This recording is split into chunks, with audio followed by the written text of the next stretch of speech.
what strikes me about when you talk about freeing sex.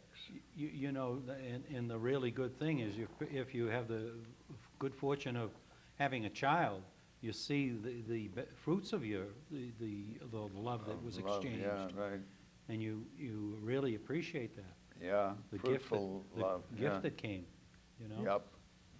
Yep. Yep. So sex is really beautiful. And it's really fruitful. And it's really like strengthening and upbuilding. And it really pulls man and woman together, husband and wife together. And it doesn't, and it makes their love, like in a certain way, more embodied and concrete, you know. That's, I mean, you know this old joke about the two old ladies? Come on now. Quiet, quiet, I said quiet. Two old ladies, or not necessarily old, two ladies coming out of church after the priest had just given a big sermon on marriage. And one of the ladies says to the other, "Glory be to God. Now, wasn't that a wonderful sermon the priest gave there on marriage? Thanks be to God, he doesn't know a thing about what it's really like." So sometimes people have that attitude toward their sex and sexuality, is to, we don't talk about that. Anyway, we're here talking about it. Thought that struck me when somebody was talking. I know we had so many ideas in this last hour and a half. It's sort of like, unfortunately, I get the image sometimes that life is over here and sex is down here.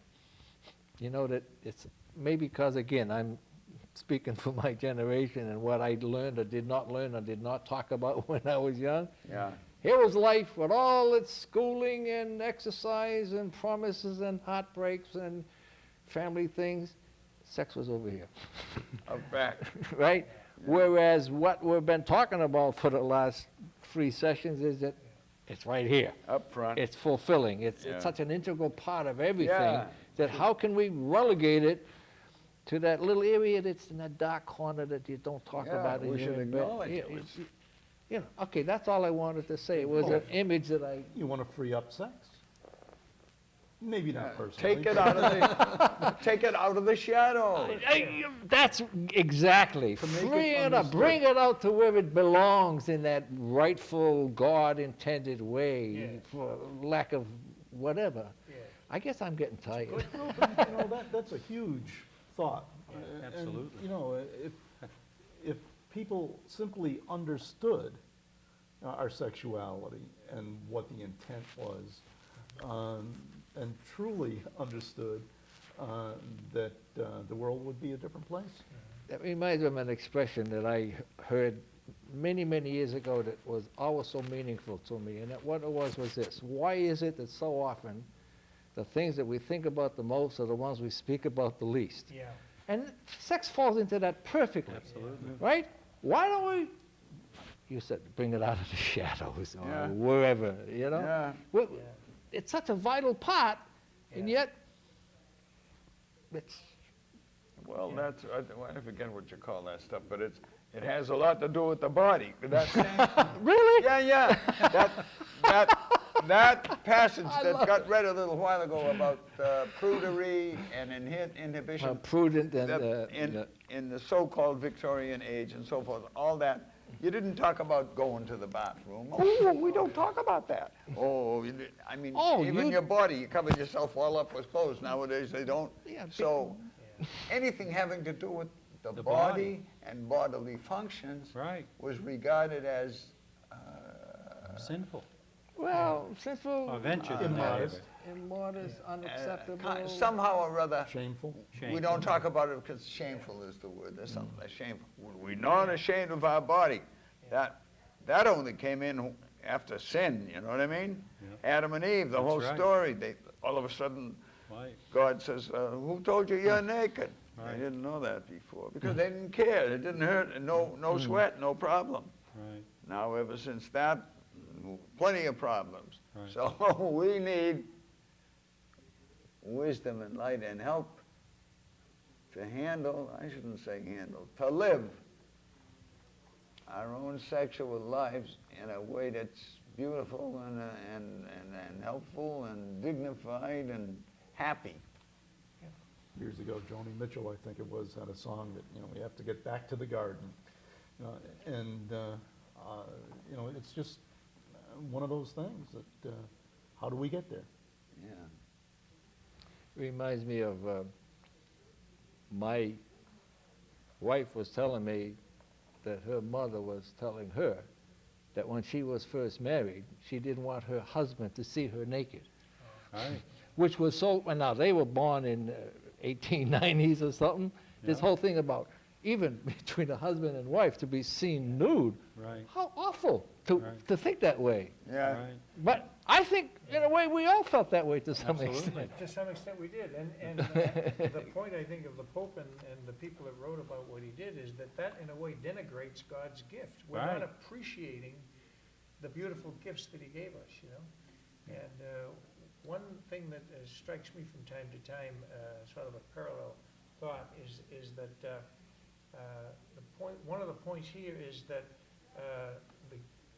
the calling to use our sexual faculties well, within the parameters of the Absolutely. way they were designed, really is a calling. That's right. We hear, in our day at least, growing up, The we callings. heard about special callings, like there's the calling to religious life and the celibacy, but rarely was it described that the calling to use your sexual faculty was a calling wanted by God, not just the calling to give it up. Right. It's sort of, Yeah. and that you have to underline that, because otherwise it sounds as if the calling that's the most common is seen as, well, the second best alternative. Inferior, And, and it's not meant to be inferior. It's course not. different, but It's a it's not sacrament. inferior. I Good mean, it's point, holy. Yeah, it's holy, right. And it's planned by God and willed by God. Yeah. Then there are others who have different callings, Yeah, Everybody has a in this calling. world, right? So, well, anyway, Sex is we good. have made a little progress God is good. in being able to bring out and express and talk about sex in a way that's like liberating and which helps us to, really accept this as, with gratitude, as a gift from God, not as a problem, a gift. With an emphasis on trying to understand it. Yeah. And that's where Hollywood doesn't value it highly enough. Yeah. Well, Hollywood doesn't even bring God into the situation. Oh, exactly. That's the whole problem. There is I know I've seen myself, there's been a turn to some degree of some Hollywood movies and shows on TV which focus on spirituality, maybe more so less than God, so to speak. But if there is, God isn't part of the act and it's not seen as a gift, then it's just missed. And it's just another A thing. gimmick. A It's a gimmick. gimmick. Yeah, yeah. It's a Driven by money. Oh, It's a commodity. money, Yeah. But, pornography And what does God is a think? major problem in the country, in the world. For us, Major problem. we admit that there's a lot of abuses of human sexuality. There's a lot of exploitation for money Oh, of absolutely. human sexuality. We're well aware of all that stuff, I think. You can't miss it. But fortunately, us guys here have an opportunity to share with whoever's watching, some of our own, like grown-up, manly, if you will, thoughts about this human sexuality of ours. In our case, we're males, okay? So what? Nothing. But I'm glad we're able to talk about it in this kind of a easygoing, grown-up, intelligent, serious way, and not just be telling dirty jokes or something. You Right. know what I mean? That's good. And, now that I just mentioned males and females, if we really know and appreciate the scoop about human sexuality, we're going to have a lot more appreciation and respect for women, Absolutely. and vice versa, Good women point, for men good too. point, right. yeah. Well, you appreciate the gift that they possess. I think it might be a good time to make a point that he does cover in here, that lest people think that this sort of highly idealized way of looking at sex is out of reach. He makes the point repeatedly, Christopher West does, that you don't have to have a perfect, uncheckered sexual history in order to look at it this way. You know what Yeah. I'm saying? The positive outlook is available to everybody, not just to people who have like an unblemished record. That's That's right. interesting, huh? This is true for everybody. Well, it is true. Yeah. And we, you know, I won't say we, I can say I've been guilty of not looking at things in the way that they're intended to. And that's, you know, because I bought into some of the things that I allowed myself to be bought into. I'm not gonna put it on anyone else. And that's what goes on. But there is always an opportunity, and that's what life Right. is an opportunity to do things and see things differently. I think that when, you know, if I may say so, I think when we're kids, like the first girl you like loved, was that, did that have, I mean, was that because you wanted to really, as they say, get it on with her, have sexual intercourse with her, or was it because you thought she was beautiful? Right. And you just liked being around her, Right. something like that. That's So right. that's kind of innocent Right. love, but it's love, all right. You know, we get older, we're not kids anymore. Right. We understand a lot more, and it becomes a lot more than just like first love, but it doesn't have to completely lose that beauty and that tenderness and that sweetness either, you know what I mean? Yeah. Some people think you get older, you have to become kind of cynical, Well, some or you're people not do. with it, you're still naive or something like that, but Some that's people not do. true. Some people do become that way, though, and. That's right. And what you hope for, and, you know, what I can say I've come to appreciate is that deepening of the relationship. you know, Yeah, And, and maturing. yeah, and, yeah, okay, she still looks good, you know, but, you know, we all have this aging to deal with, and, Yeah. um, Oh, you guys got aging to do? Oh, too sorry for well, that. you know, Father, it doesn't bother me, it just makes me feel bad when I think of how old my wife is getting. Well, our wives have our aging to deal with. But, Yeah, you know, that's there's good. Go ahead. There's that deepening relationship that, you know, love, you know, I've heard it said it's not a feeling, it's an act of the will.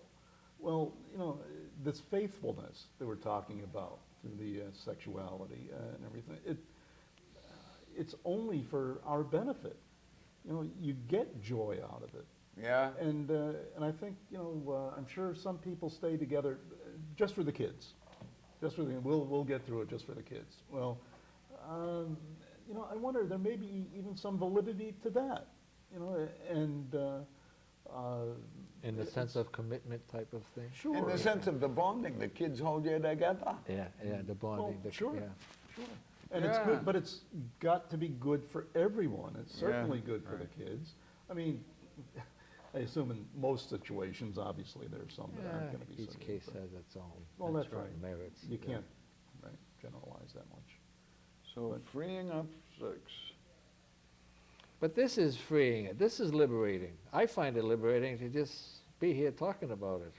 Again, to Right. bring in your point. Have you thought of the million people watching though? Oh, you guys out Only there. a million? No, in relation to that, Right. I just like to think that this is gonna be, some people will benefit by it. Right. But that's what I'm Yeah. saying. And I don't think there's a person who does not have some quote-unquote unanswered questions about Oh, sex. yeah. Yeah, and I guess that's You a know? real good point. That's a real good point. The answers are there. Right. But it may take a little bit of an effort to simply ask the questions and seek the answers. There you That's go. what it That's really what it's takes. about. That's a Right. good wrap-up.